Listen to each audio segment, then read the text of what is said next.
people that has been making this event possible is Bas van der Veld. He is the director of AFAS, the company that already supports another number of good causes like this one.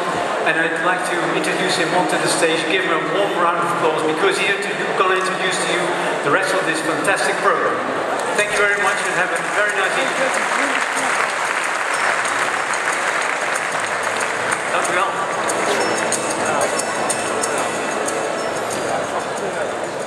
Goedenavond allemaal. Welkom. To be here.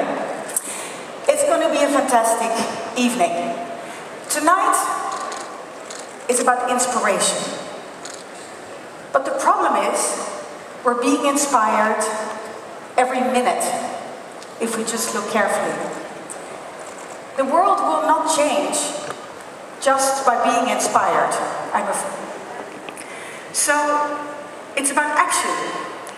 I think that that's why you're here, and that's why I am here, and that I have the honor of opening tonight.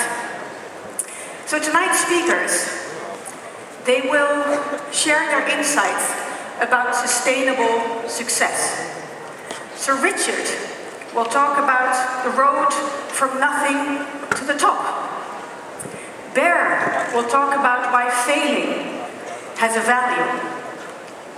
Anita will talk about the power of focus. And finally, Al Gore will talk about the scary window of opportunity that we have to stop the explosive and alarming warming of the earth. Youngsters amongst you, count your blessings. No, but really, let me read the four first lines of that song. Those of you who don't remember, of course, some of you may know it by heart. The problem is all inside your head, she said to me. The answer is easy if you take it logically. I'd like to help you in your struggle to be free. There must be 50 ways to leave your lover. Now tonight is not about love, but tonight is about the 50 ways to reach your goals. And tonight is about making choices that are in your head, in your personal life, in business, to make our planet and ourselves to simply survive. That ultimately is sustainable success. So inside your head, you can make the choices, how you invest, how you consume, how you produce, and how you travel. That makes an enormous difference to the planet.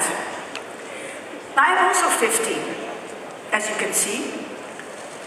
Thanks for the magnifying glasses. My inspiration, I've lived long enough in the world of adults that now my inspiration comes not from adults. It comes from children. Because they teach us some very easy things that we all should know inside our heads. That action should be simple, it should be fun, it should be easy, and they say, stop talking, just do it. And I'll stop talking in a minute.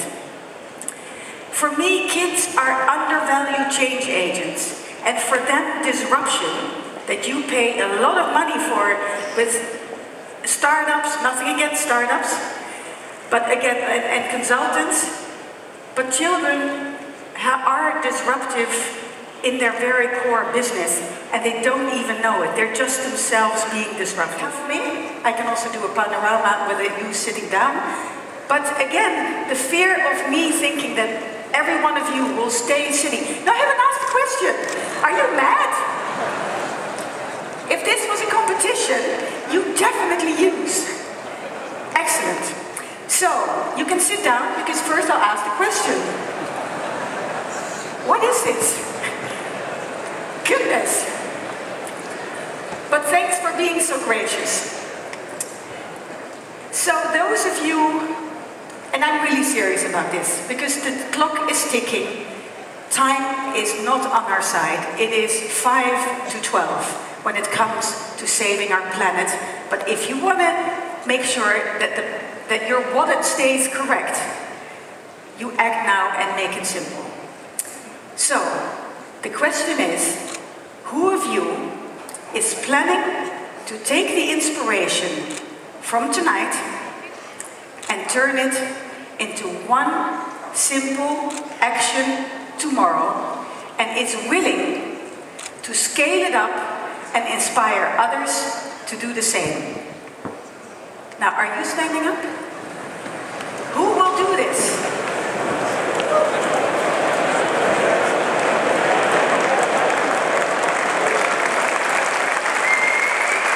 Wake up tomorrow. Thank you very much.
Legendary first release by Virgin Records.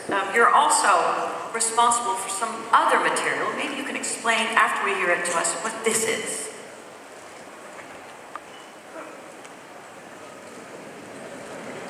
Silence? You created silence. Silence. There it is.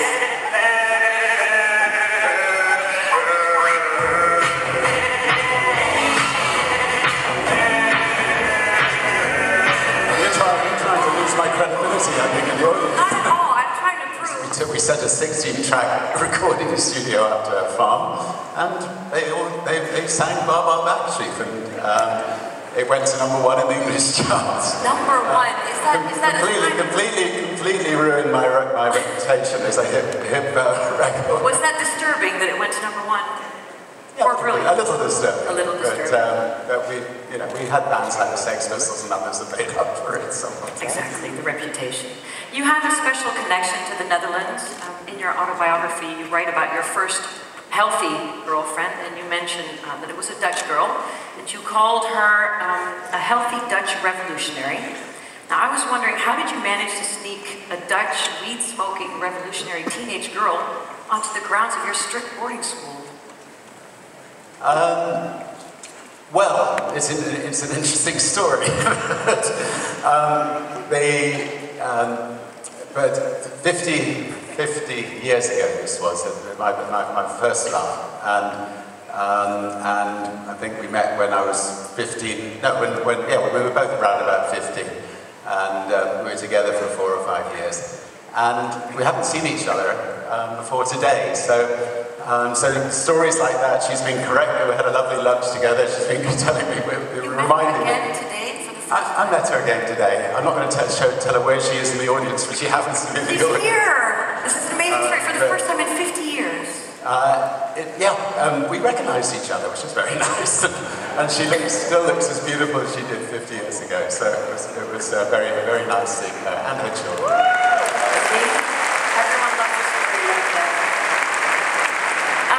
This is a romantic, adventurous story, of course, with a great ending. Your time at boarding school was not so romantic and wonderful. And if you read about your life, I'd say, but correct me also always if I'm wrong, the fact that you were dyslexic formed a very important part of your early childhood and being in school. I was wondering how often, because that was not recognized as a condition at the time, how often at school were you beaten or disciplined for not getting things right? The school phone box ringing advertisers and trying to get enough advertising, and somehow managed to persuade enough advertisers to pay for the printing of the paper costs of the magazine. And then we had kids all over